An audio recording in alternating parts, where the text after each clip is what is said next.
Pela primeira vez, havia luz. Novas lojas. Novos produtos. Grandes avenidas. Mas também havia chaminés despejando fumaça. Fábricas poluindo o ar e a água. E a diplomacia da canhoneira, tornando o mundo seguro para a Europa. O mundo industrial, neste episódio de A Tradição Ocidental.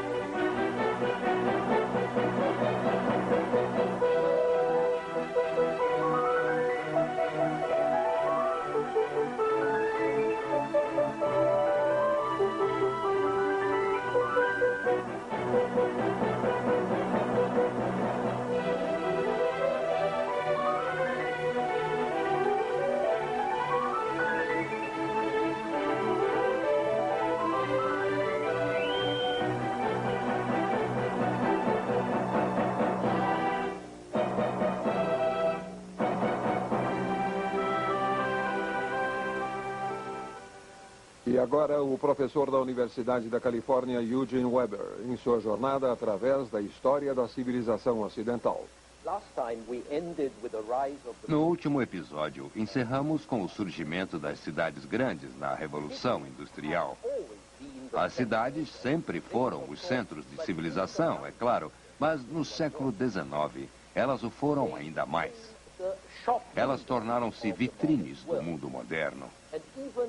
Até mesmo o termo vitrine não poderia ser usado antes do século XIX. E que você, provavelmente, não iria pensar em dizer antes desse século, porque não havia vitrines.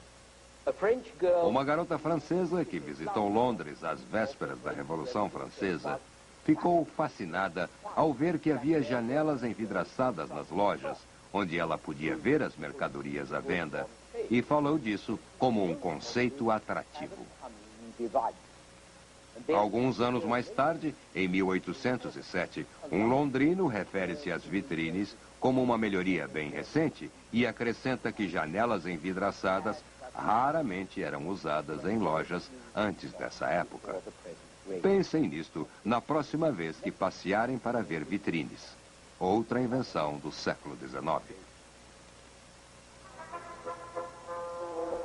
Mas a maioria das lojas continuou como antes, e como ainda são em certos países do terceiro mundo de hoje. Buracos na parede, com os produtos na frente e uma oficina nos fundos. A cozinha e os aposentos da família mais atrás ou no andar de cima, sem janelas, mas com portas de madeira que o dono retira pela manhã e recoloca à noite. Em todas as grandes cidades, as coisas eram compradas em barracas de mercado ou de vendedores ambulantes, com uma sacola ou um carrinho, ou de caixeiros viajantes. Na Inglaterra, o vendedor era conhecido como um tallyman. Ele era analfabeto e fazia sua contabilidade com marcas numa vara de madeira. Por volta de 1800, Jane Austen, a romancista cujo pai era um clérigo, comprava materiais para seus vestidos e suas meias de vendedores ambulantes.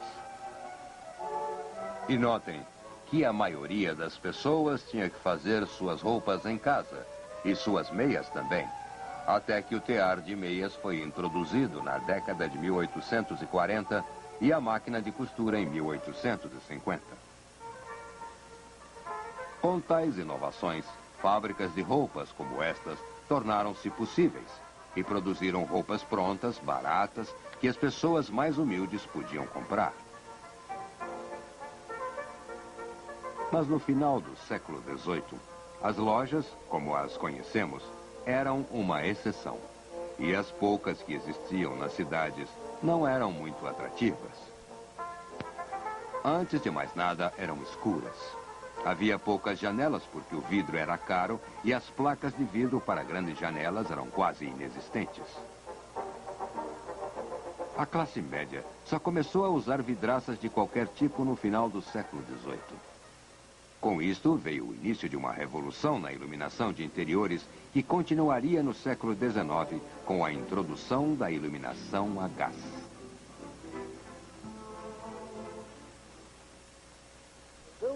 Embora a luz seja banal para nós, não era assim até bem pouco tempo atrás. Foi preciso haver luz artificial para mudar os padrões da época, que faziam milhares de gerações pararem de trabalhar e irem para casa quando ficava escuro. Nosso controle de fenômenos naturais, como luz e escuridão, é muito recente. Tem menos de 200 anos para os mais privilegiados e menos de 100 anos para a maioria. It's less than 100 years old for most. Ainda era raro durante a maior parte do século XIX, mas era algo emocionante. Pela primeira vez, era possível ler ou bordar durante a noite. Também era possível sair após o anoitecer às ruas, que começavam a ser iluminadas. Não era preciso ter uma tocha ou uma lanterna para enxergar, e nem ter que depender da lua. Por outro lado, as ruas, mesmo em grandes cidades como Londres ou Paris, eram mal pavimentadas, cheias de buracos, lama, poeira e talvez fosse mesmo melhor ficar em casa. Até o final do século XIX, era raro ver calçadas nas ruas. Os pedestres arriscavam-se a ser atingidos por veículos ou a ficarem sujos após uma caminhada. Por isso, poucos passeavam por prazer. As pessoas mais ricas andavam de carruagens, não porque podiam pagar, mas sim porque caminhar era perigoso para suas roupas ou até mesmo em termos físicos. Como consequência, os lojistas das cidades maiores criaram galerias fechadas, onde se podia passear e ver vitrines sem enfrentar o tráfico ou o tempo. E criaram bazares em que diferentes comerciantes podiam concentrar suas lojas sob um único teto. E, finalmente, em meados do século, as primeiras lojas de departamentos apareceram, as maiores das quais iriam tornar-se lugares monumentais e símbolos da nova economia do consumidor.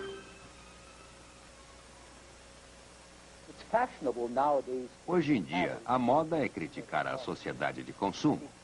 E é verdade que ela trouxe exageros e desperdícios. Mas eu prefiro ter de mais do que de menos. E prefiro que a maioria da população tenha acesso ao consumo do que apenas uma minoria, como foi o caso durante toda a história.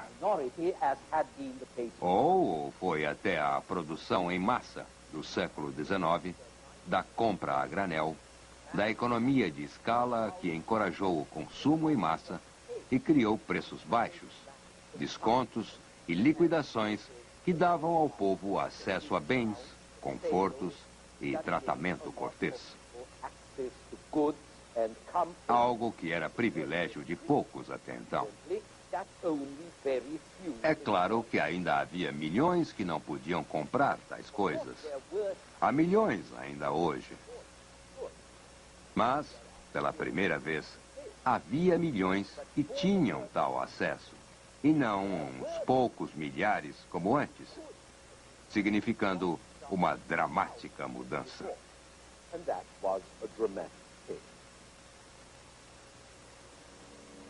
Tudo isto teve início na Inglaterra, que Napoleão certa vez chamou de nação de lojistas. Os interesses da Inglaterra em comércio e câmbio resultaram em melhores ruas para as mercadorias e clientes, como a Regent Street, em Londres, que foi elogiada nas décadas de 1830 e 1840 por seu espaço e grandeza. Após a metade do século, novas e largas avenidas podiam ser vistas em Paris e outras cidades, não apenas porque tornavam o tráfego e as compras mais fáceis, mas também porque, em geral, representavam mais espaço para respirar. Havia árvores, bancos, iluminação e cada vez mais aquela novidade, lavatórios públicos. Também havia novos parques construídos em toda a Europa, imitando o famoso Hyde Park de Londres, um jardim real, agora aberto ao público, bem como os jardins reais de Tulheries, em Paris, também abertos ao público, outro símbolo do que ocorria em toda a parte. Locais e prazeres até então reservados a poucos estavam sendo oferecidos a muitos, e os muitos tinham bastante prazer em aproveitar. A cidade moderna era uma grande vitrine, uma feira contínua, emocionante, impressionante, que divertia apenas por existir. A cidade também tornava-se mais segura e mais confortável. Forças policiais regulares surgiram na década de 1830. Havia banhos públicos, fontes e bebedouros. Havia lavanderias públicas em que os pobres podiam lavar as roupas dos ricos e, às vezes, as suas próprias. Os pobres, como os ricos, agora podiam visitar os museus e exibições que o século XIX tornou público e acessível a todos. Em um romance de Émile Zola, um casal de trabalhadores na década de 1860 comemora seu casamento indo ao Museu do Louvre com todos os convidados para a festa. E logo a arte acabaria chegando às ruas. A litografia era usada pelo comércio para vender sardinhas, vestidos, cigarros ou anunciar espetáculos. As cidades estavam cobertas de pôsteres que apresentavam uma arte maravilhosa da época. Eles colocavam o cidadão comum perante a avant-garde do dia. As pessoas ficavam acostumadas a esse novo código de imagens que estava começando a aparecer. E o século XIX também foi uma era do transporte público.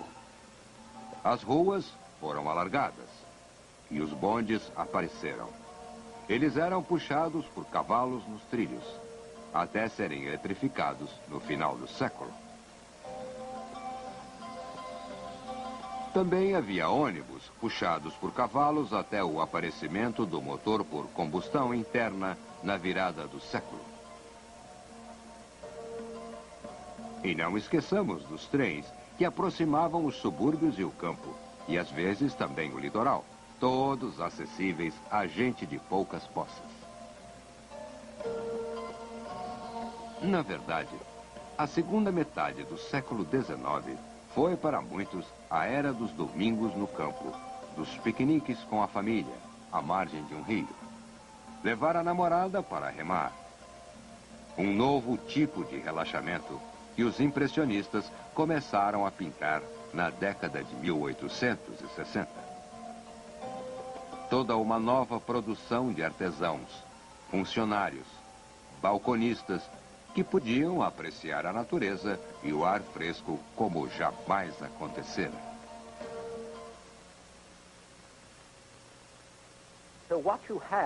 O que houve foi a democratização de bens, serviços e lugares, incluindo o lazer, a natureza e o ar fresco.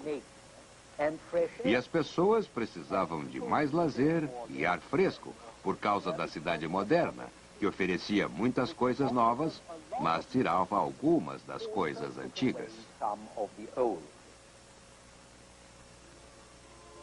Assim como era possível ver uma cidade medieval à distância por suas torres de igrejas, você podia ver a cidade industrial do século XIX por suas chaminés despejando fumaça e poluição constantes. Dickens produziu uma terrível imagem gráfica disto em Tempos Difíceis, onde Manchester é a cidade do carvão, Coketown, descrita como uma sopa de fuligem e fumaça, um amontoado escuro, sem forma e opressivo. E sob o que o outro inglês, John Ruskin, chama de nuvem tempestuosa do século XIX. Você sentia o cheiro também. Não apenas o cheiro de carvão e óleo industrial, mas também do lixo. Em meados do século XIX, o parlamento britânico teve que suspender sessões devido ao mau cheiro que vinha do Tâmisa. E havia o mau cheiro industrial, destilarias, fábricas de tintas, refinarias, indústrias químicas e similares. Mas o cheiro mais característico era o de poeira e fumaça de carvão. A Revolução Industrial era movida a carvão. O século XIX movia-se com esse combustível. Mesmo ao final do século, quando as pessoas já começavam a usar motores movidos a eletricidade e gasolina, 95% da energia comercial vinha do carvão e do coque, e a maioria das lareiras usava o mesmo, por mais nocivo e ineficiente que fosse. A Inglaterra consumia mais carvão porque tinha as minas de fácil acesso nas regiões de Clyde, Tyne e País de Gales. Newcastle-on-the-Tyne estava tão identificada com o carvão que a expressão carvões de Newcastle tornou-se um provérbio, como algo inevitável, um fato da vida. Mesmo as ferrovias que marcaram o século, na verdade, surgiram para o transporte de carvão, com vagonetes empurradas por homens ou puxadas por cavalos, da mina até a doca. Foi um homem de Tyne, George Stephenson, que primeiro colocou rodas numa caldeira por volta de 1815, para puxar vagonetes de carvão em trilhos. E foi Stephenson que adaptou o que ele chamou de locomotiva para puxar o primeiro trem de passageiros em 1825, a assustadora velocidade de 25 quilômetros por hora.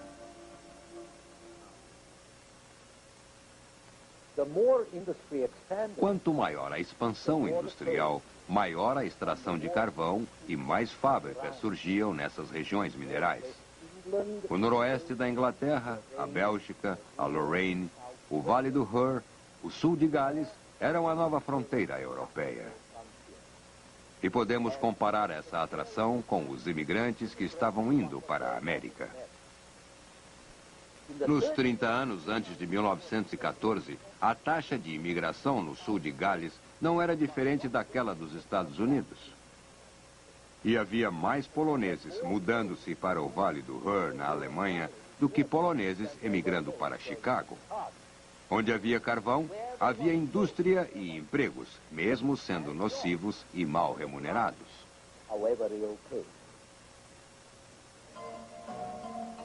A produção de carvão explodiu no século XIX, dobrando a cada 20 anos.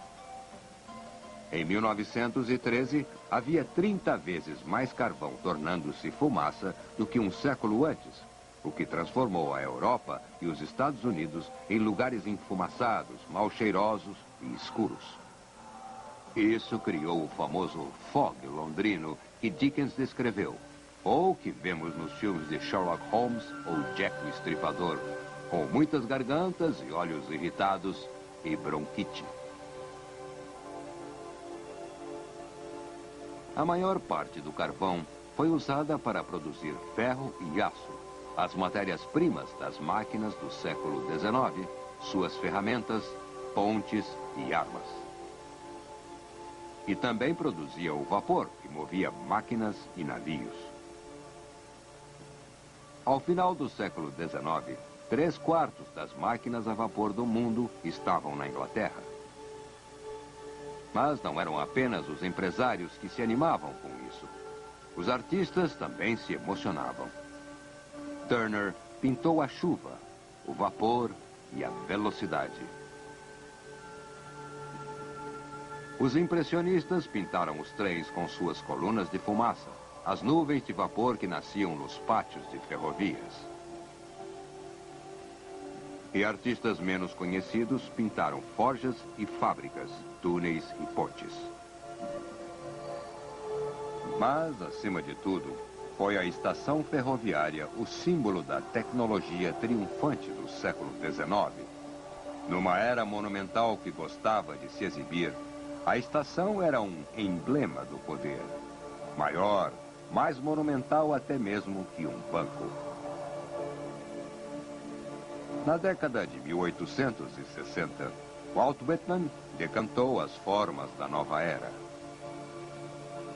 Formas de fábricas, arsenais, fundições e mercados. As formas de trilhos ferroviários. Formas de plataformas e pontes com suas pilastras e arcos. Os poemas de Whitman fazem-nos lembrar as grandes estruturas, como o Palácio de Cristal, criado em 1851 para abrigar a Feira de Londres daquele ano em um único edifício de vidro e ferro. Ou a grande plataforma da estação Saint-Lazare, em Paris, que Monet gostava de pintar. A Torre Eiffel, construída em 1889 para celebrar o primeiro centenário da Revolução Francesa. Mas o próprio Whitman deveria estar pensando na ponte do Brooklyn, criada em 1867. Por muito tempo, as torres da ponte do Brooklyn foram as estruturas mais altas de Nova York. E de acordo com o historiador de arte Kenneth Clark, toda a moderna Nova York heróica teve início com essa ponte. Algumas das formas mais lindas e grandiosas que Whitman não mencionou estavam sobre a água. A tonelagem e a velocidade eram cada vez maiores, porque navios maiores e mais longos eram mais rápidos e mais confortáveis para viajar. Este é o Great Eastern, em construção na Inglaterra em 1857, o maior navio de sua época. E os navios estavam sendo aperfeiçoados. Os couraçados, com cascos de aço, eram maiores e mais pesados. Novos destroyers eram mais rápidos. Os submarinos desenvolvidos pelo Sul durante a Guerra Civil Americana eram invisíveis quando submersos. No final do século, os navios de guerra queimavam óleo, que era mais leve, eficiente e tinha a vantagem de ser menos visível à distância, o que tornava a guerra naval ainda mais mortal. Foi a necessidade de petróleo para as frotas navais do Ocidente que eventualmente abriu a era da diplomacia do petróleo. Mas foram as próprias frotas, movidas a carvão ou petróleo, que tornaram possível a era da diplomacia de canhoneira. Isso quer dizer que se você não gosta do que o outro fez, envia um barco de guerra para intimidá-lo, como os países, incluindo os Estados Unidos, têm feito até hoje. O navio de guerra do século XIX era um símbolo da Revolução Industrial, tanto quanto a fábrica têxtil ou a mina de carvão. Era uma obra-prima da moderna engenharia. Ele queimou carvão e depois óleo, que alimentavam a indústria. Seus cascos eram de ferro, depois de aço, mas uma inovação do século XIX, sem a qual não teríamos encouraçados ou grandes edifícios. As armas dos barcos de guerra podiam atingir alvos a muitos quilômetros de distância, cruzando as águas rapidamente. Eles protegeram e avançaram o comércio europeu, garantiram o trânsito de mercadorias entre produtores e consumidores, e que as matérias-primas chegassem de todo o mundo. Eles impressionaram os povos mais atrasados, mantendo-os na linha, ou seja, sob o domínio da Europa.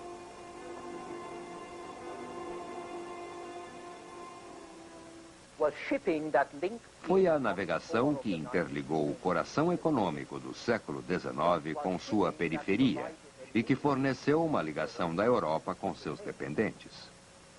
Mas foi a canhoneira que simbolizou o domínio econômico, político e militar da Europa sobre o mundo.